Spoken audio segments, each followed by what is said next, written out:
Prynhawn da a chroeso I stadiwm CSM yma mae Colwyn ar gyfer diwrnod hanesyddol a diwrnod o ddathlu rygbi I ddathlu camlwyddiant yr Urdd a chlwb Crawshays hefyd. Mae yna ddigon o rygbi ymlaen heddiw yn dechrau gyda'r gêm yma rhwng bechgyn dan 18 yr Urdd a bechgyn dan 18 y Crawshays. Hwyrach ymlaen fydd gêm y merched dan 18 ac yna'n cloi yn oson am hanner awr wedi 5 fydd RGC y gwrth ryfelwyr yn erbyn barbariaid RGC. Mae yna ddigon yn mynd ymlaen yma heddiw. Sesiynau rygbi ac yn y blaen I bawb, ond mae'r ddau dîm yn dod ymlaen i'r cae ar hyn o bryd ac yn paratoi am funud o dawelwch I gofio Gareth Lewis a gollodd ei fywyd yn anffodus gwbl wythnosau nôl.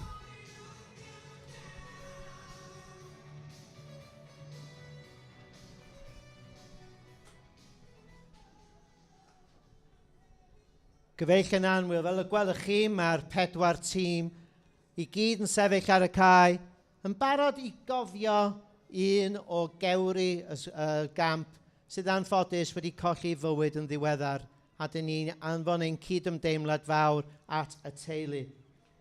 As you can see, ladies and gentlemen, the teams are all standing, and I invite you all to be upstanding, to remember Gareth Lewis. Gareth was a family man with 2 daughters and a wife, Liz.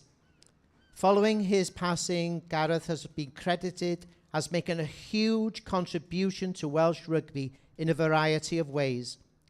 He fulfilled many coaching roles in community clubs, as well as district and school teams.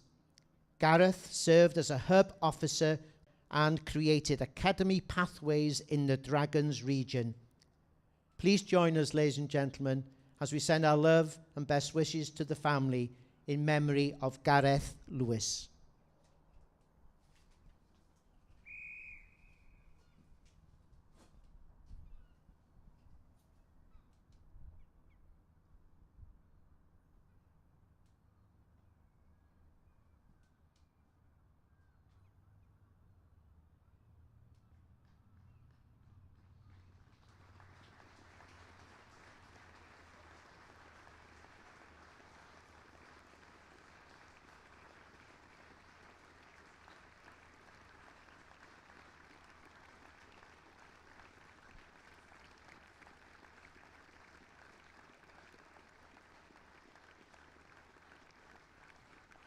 Diolch yn fawr iawn I chi gyfeillion. Many thanks.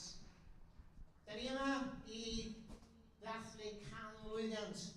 A dwi'n siŵr newch chi fwynhau bob eiliad. Felly, dyn ni'n barod at y gema. Pob lwc I bawb sy'n chwarae. We're here to celebrate 100 years of the Urdd and to enjoy the rugby feast that is going to be on this wonderful pitch. Felly, ladies and gentlemen, make lots of noise and cheer for your players. Ie, felly, da ni bron a dechrau'r gêm yma rhwng tîm dan 18 yr Urdd a tîm dan 18 Crawshays. Ac yn ymuno efo fi I sylwebu ar y gêm. Y tro cynta'n sylwebu, mae rhodd Alow Parry. Sut wyt ti? Dwi'n iawn, diolch yn fawr, sdych chi? Ddim yn bad, diolch. Ti'n edrych ymlaen i'r gêm?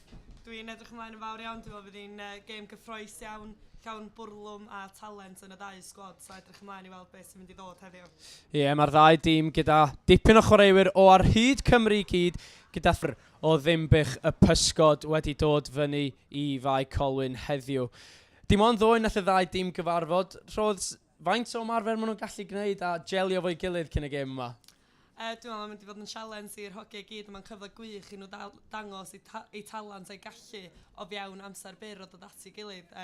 So dwi'n meddwl mae'n ffantastig gallu chwarae efo pobl o draws Cymru, cyfle gwych I nhw I medru gelio fo'i gilydd cyn ella mynd ymlaen I chwarae i'r tîm Cymru yn y dyfodol.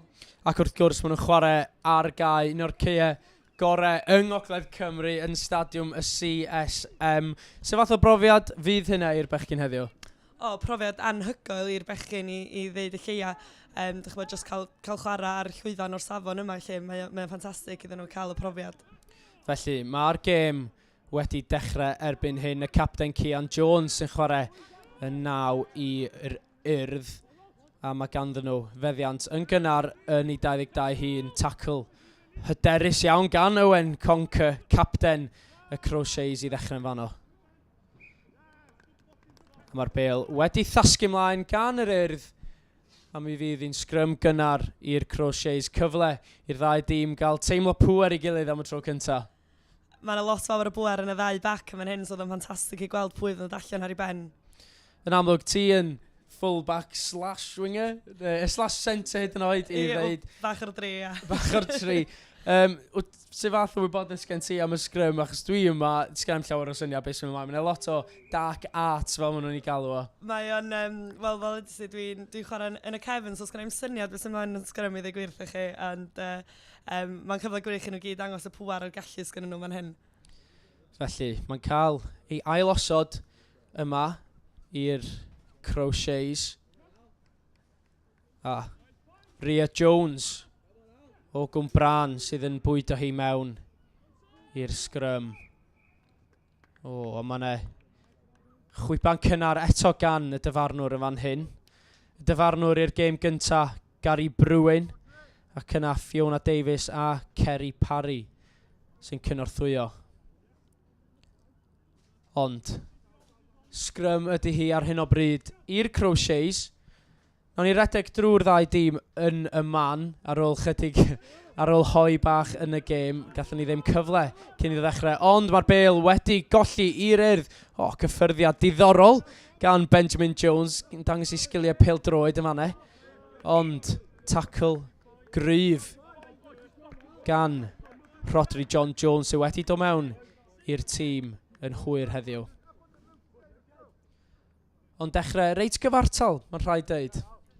Fydd mae o'n, i weld oedd y gêm, fydd o'n gêm agos drwy'r cystadlaeth mae'r sgrym i weld yn eitha gyfartal ar y funud. A'r ddau tîm yn rhoi gwahanol flas ar y bethau, so neis gweld pobl yn triol.